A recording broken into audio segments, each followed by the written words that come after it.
ನಮಸ್ತೆ ಫ್ರೆಂಡ್ಸ್, ಎಲ್ಲರೂ ಹೇಗಿದ್ದೀರಾ? ಬನ್ನಿ, ಇವತ್ತಿನ ನನ್ನ ಈ ವಿಡಿಯೋದಲ್ಲಿ ಸಿಂಪಲ್ಲಾಗಿ ಟಿಫನ್ಗೆ ರೆಡಿಯಾಗುವಂತಹ ಶಾವಿಗೆ ಬಾತ್ ಹೇಗೆ ಮಾಡೋದು ಅನ್ನೋದನ್ನು ನಿಮಗೆ ತೋರಿಸ್ಕೊಡ್ತೇನೆ. ಅದಕ್ಕಿಂತ ಮುಂಚೆ ಯಾರೆಲ್ಲ ಇನ್ನು ನನ್ನ ಚಾನಲ್ನ ಸಬ್ಸ್ಕ್ರೈಬ್ ಮಾಡ್ಕೊಂಡಿಲ್ಲ, ದಯವಿಟ್ಟು ಹೋಗಿ ಸಬ್ಸ್ಕ್ರೈಬ್ ಮಾಡ್ಕೊಳ್ಳಿ, ಸಪೋರ್ಟ್ ಮಾಡಿ ಹೀಗೆ ಅಂತ ನಾನು ನಿಮ್ಮನ್ನು ಕೇಳ್ಕೊತೀನಿ. ಬನ್ನಿ, ಹೇಗೆ ಮಾಡೋದು ಅನ್ನೋದನ್ನು ನಿಮಗೆ ತೋರಿಸ್ಕೊಡ್ತೇನೆ. ಮೊದಲನೇದಾಗಿ ನಾನಿಲ್ಲಿ ಒಂದು ಬಾಣಲಿಯನ್ನು ತೊಗೊಂಡಿದ್ದೀನಿ. ಅದಕ್ಕೆ ನಾನು ಒಂದು 2 ಟೇಬಲ್ ಸ್ಪೂನ್ ಆಗೋಷ್ಟು ಎಣ್ಣೆಯನ್ನು ಹಾಕೋತಾ ಇದ್ದೀನಿ. ಸೊ ಎಣ್ಣೆ ನಮಗೆ ಸ್ವಲ್ಪ ಬಿಸಿ ಆದಮೇಲೆ ಇದಕ್ಕೆ ನಾನು 1 ಸ್ಪೂನಷ್ಟು ಕಡಲೆಬೇಳೆನ ಹಾಕ್ಕೊಂಡು ಚೆನ್ನಾಗಿ ಅದನ್ನು ನಾನು ಎಣ್ಣೆಯಲ್ಲಿ ಫ್ರೈ ಮಾಡ್ಕೊತಾ ಇದ್ದೀನಿ. ಇದು ಚೆನ್ನಾಗಿ ನಮಗೆ ಎಣ್ಣೆಯಲ್ಲಿ ಫ್ರೈ ಆಗಬೇಕು. ನೆಕ್ಸ್ಟ್ ಬಂದು ನಾನಿಲ್ಲಿ ಒಂದು ಸ್ವಲ್ಪ ಸಾಸಿವೆ, ಸ್ವಲ್ಪ ಕರಿಬೇವಿನ ಸೊಪ್ಪನ್ನು ಆ್ಯಡ್ ಮಾಡ್ಕೊತಾ ಇದ್ದೀನಿ. ಸೊ ಜೊತೆಗೆ ನಾನು ಒಂದು 5 ರಿಂದ 6 ಹಸಿಮೆಣಸಿನ್ಕಾಯನ್ನು ಉದ್ದಕ್ಕೆ ಸೀಳಿಟ್ಕೊಂಡಿದ್ದೆ, ಅದನ್ನು ಕೂಡ ಆ್ಯಡ್ ಮಾಡ್ಕೊಂಡಿದ್ದೀನಿ. ಸೊ ಇಷ್ಟು ನಮಗೆ ಎಣ್ಣೆಯಲ್ಲಿ ಫ್ರೈ ಆದಮೇಲೆ ನಾನಿಲ್ಲಿ ಒಂದು 3 ರಿಂದ 4 ಈರುಳ್ಳಿಯನ್ನು ಸಣ್ಣದಾಗಿ ಹಚ್ಚಿಟ್ಕೊಂಡಿದ್ದೆ, ಮೀಡಿಯಮ್ ಸೈಜ್ ಈರುಳ್ಳಿ. ಅದನ್ನು ನಾನಿಲ್ಲಿ ಆ್ಯಡ್ ಮಾಡಿಕೊಂಡು ಅದನ್ನು ನಾನು ಎಣ್ಣೆಲೆ ಚೆನ್ನಾಗಿ ಫ್ರೈ ಮಾಡ್ಕೋತಾ ಇದ್ದೀನಿ. ಇದು ನಮಗೆ ಗೋಲ್ಡನ್ ಬ್ರೌನ್ ಆಗಬೇಕು, ಅಲ್ಲಿ ತನಕ ನಾವು ಇದನ್ನು ಫ್ರೈ ಮಾಡ್ಕೋಬೇಕಾಗತ್ತೆ. ಸೊ ನೆಕ್ಸ್ಟ್ ನಾನಿಲ್ಲಿ ಒಂದು 2 ಟೊಮೊಟೊನ ಸಣ್ಣಗೆ ಹಚ್ಚಿಟ್ಕೊಂಡಿದ್ದೆ, ಅದನ್ನು ಕೂಡ ನಾನಿಲ್ಲಿ ಆ್ಯಡ್ ಮಾಡ್ಕೊಂಡಿದ್ದೀನಿ.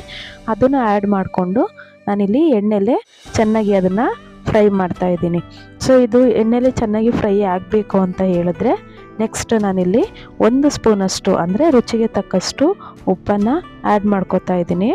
ಆ ಉಪ್ಪನ್ನು ಆ್ಯಡ್ ಮಾಡಿಕೊಂಡ್ರೆ ನಮಗೆ ಹಾಕಿರೋವಂಥ ಟೊಮೊಟೊ ಮತ್ತು ಈರುಳ್ಳಿ ಬೇಗ ಬೇಯುತ್ತೆ ಅಂತ ಹೇಳ್ಬಿಟ್ಟು ಆ್ಯಡ್ ಮಾಡ್ಕೊತಾ ಇದ್ದೀನಿ. ಸೊ ನೆಕ್ಸ್ಟ್ ನಾನಿಲ್ಲಿ ಒಂದು 1/4 ಟೀ ಸ್ಪೂನಷ್ಟು ಅರಿಶಿನ ಪೌಡರನ್ನು ಆ್ಯಡ್ ಮಾಡ್ಕೊಂಡಿದ್ದೀನಿ. ಸೊ ಇಷ್ಟೂ ನಾವು ಚೆನ್ನಾಗಿ ಫ್ರೈ ಮಾಡಿದ್ಮೇಲೆ ಹಾಕಿರುವಂಥ ಟೊಮೊಟೊ ಸಾಫ್ಟ್ ಆದಮೇಲೆ ನಾನಿಲ್ಲಿ ಒಂದು 2 ಲೋಟ ಆಗುವಷ್ಟು ನೀರನ್ನು ಆ್ಯಡ್ ಮಾಡ್ಕೊತಾ ಇದ್ದೀನಿ. ಸೊ ಇದು ನೀರು ಬಂದು ನಮಗೆ ಕುದಿ ಬರಬೇಕು, ಅಲ್ಲಿ ತನಕ ಒಂದು ನೀರನ್ನು ಹಾಕ್ಕೊಂಡು ನೋಡಿ ಈ ರೀತಿ ತಿರುಗಿಸ್ಕೊಂಡು ನಾನು ಅದನ್ನು ಲಿಡ್ನ ಕ್ಲೋಸ್ ಮಾಡಿ ಅದನ್ನು ಬೇಯೋದಕ್ಕೆ ಬಿಡ್ತೀನಿ. ಇದು ಕುದಿ ಬರಬೇಕು, ಅಲ್ಲಿ ತನಕ ನಮಗೆ ಅದು ಬೇಯಬೇಕಾಗತ್ತೆ. ಸೊ ನೆಕ್ಸ್ಟ್ ಪ್ರೊಸೀಜರ್ ಬಂದು ನಾನಿಲ್ಲಿ ಶಾವಿಗೆಯನ್ನು ತೊಗೊಂಡಿದ್ದೀನಿ. ನಾನು ರೋಸ್ಟೆಡ್ ಶಾವಿಗೆನ ತೊಗೊಂಡಿಲ್ಲ, ನಾರ್ಮಲ್ ಶಾವಿಗೆನ ತೊಗೊಂಡಿದ್ದೀನಿ. ಅದರಿಂದ ನಾನಿಲ್ಲಿ ಅದನ್ನು ಚೆನ್ನಾಗಿ ಹುರ್ಕೋತಾ ಇದ್ದೀನಿ. ಸೊ ಇದು ಹುರ್ಕೋಬೇಕಾದ್ರೆ ನಮಗೆ 1 ಸ್ಪೂನಷ್ಟು ನಾನಿಲ್ಲಿ ತುಪ್ಪನ ಆ್ಯಡ್ ಮಾಡ್ಕೊಂಡಿದ್ದೀನಿ. ಬೇಕು ಅಂದರೆ ನೀವು ಎಣ್ಣೆನೂ ಕೂಡ ಆ್ಯಡ್ ಮಾಡ್ಕೋಬೋದು, ತುಪ್ಪನ ಸ್ಕಿಪ್ ಮಾಡಿ. ನಾನಿಲ್ಲಿ ತುಪ್ಪನ ಆ್ಯಡ್ ಮಾಡಿಕೊಂಡು ಚೆನ್ನಾಗಿ ಅದನ್ನು ಹುರ್ಕೋತಾ ಇದ್ದೀನಿ. ಈ ರೀತಿ ಹುರ್ಕೊಳ್ಳೋದ್ರಿಂದ ಏನಾಗುತ್ತೆ ಅಂತ ಹೇಳಿದ್ರೆ ನಮಗೆ ಬಾತ್ಗೆ ಹಾಕಿದಾಗ ಅದು ನಮಗೆ ಉದ್ರಾಗಿ ಬರುತ್ತೆ. ಸೊ ನೆಕ್ಸ್ಟ್ ನಾನಿಲ್ಲಿ ನೋಡ್ಬೋದು, ಇಲ್ಲಿ ಈ ರೀತಿ ಕುದಿ ಬಂದ ಮೇಲೆ ನಾನು ಕೊತ್ತಂಬರಿ ಸೊಪ್ಪನ್ನು ಆ್ಯಡ್ ಮಾಡಿಕೊಂಡು ಇಲ್ಲಿ ನಾನು ಹುರಿದಿಟ್ಕೊಂಡಿರೋಂಥ ಶಾವಿಗೆ ನೋಡಿ ಈ ಥರ ಹುರ್ಕೋಬೇಕು. ಅದು ಸ್ವಲ್ಪ ಬ್ರೌನ್ ಆಗಬೇಕು, ಅಲ್ಲಿ ತನಕ ಹುರ್ಕೊಂಡು ಅದನ್ನು ನಾನಿಲ್ಲಿ ಕುದಿ ಬಂದಿರೋ ನೀರಿಗೆ ಆ್ಯಡ್ ಮಾಡ್ಕೋತಾ ಇದ್ದೀನಿ. ಇದು ನಮಗೆ ಚೆನ್ನಾಗಿ ಬೇಯಬೇಕು, ನೀರಲ್ಲಿ ಚೆನ್ನಾಗಿ ಅದು ಬೆಂದಾದಮೇಲೆ ಅದು ನಮಗೆ ಉದ್ರಾಗಿ ಆಗುತ್ತೆ. ಆವಾಗವಾಗ ನಾವು ಕೈ ಆಡಿಸ್ತಾ ಇರಬೇಕಾಗುತ್ತೆ. ಒಂದು 5 ನಿಮಿಷ ಬೇಯೋದಕ್ಕೆ ಬಿಟ್ಟು ಆಮೇಲೆ ಸ್ವಲ್ಪ ಕೈ ಆಡಿಸ್ಬೇಕು, ಜಾಸ್ತಿ ಆಡಿಸೋದಕ್ಕೆ ಹೋಗಬಾರ್ದು.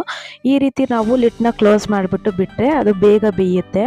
ನೋಡಿ ಈ ರೀತಿ ಈಗ ಸ್ವಲ್ಪ ಸಾಫ್ಟ್ ಆಗಿದೆ, ನಾನು ಹಾಕಿರೋವಂಥ ಶಾವಿಗೆನ ಸ್ವಲ್ಪ ಸಾಫ್ಟ್ ಆಗಿದೆ ನೋಡಿ, ನೀವು ನೋಡ್ಬೋದು. ಇಷ್ಟೇ ಫ್ರೆಂಡ್ಸ್, ತುಂಬ ಈಸಿಯಾಗಿ ಟೇಸ್ಟಿಯಾಗಿರುವಂಥ ಶಾವಿಗೆ ಬಾತ್ ನಿಮಗೆ ರೆಡಿ ಆಗುತ್ತೆ. ನೋಡಿ ಇಲ್ಲಿ ಯಾವ ರೀತಿಯಾಗಿ ನಮಗೆ ಶಾವಿಗೆ ಬಾತ್ ರೆಡಿ ಆಗಿದೆ ಅಂತ ಅಂದ್ಬಿಟ್ಟು ನೀವು ಮನೇಲಿ ಒಂದ್ಸಲ ಟ್ರೈ ಮಾಡಿ ಹೇಗೆ ಬಂದಿದೆ ಅಂತ ಅಂದ್ಬಿಟ್ಟು ನನ್ನ ಕಮೆಂಟ್ ಬಾಕ್ಸಲ್ಲಿ ಕಮೆಂಟ್ ಮಾಡೋದನ್ನು ಮರಿಬೇಡಿ. ಹಾಗೆ ನನ್ನ ವಿಡಿಯೋ ಇಷ್ಟ ಆಗಿದ್ರೆ ಲೈಕ್ ಮತ್ತು ಶೇರ್ ಮಾಡಿ.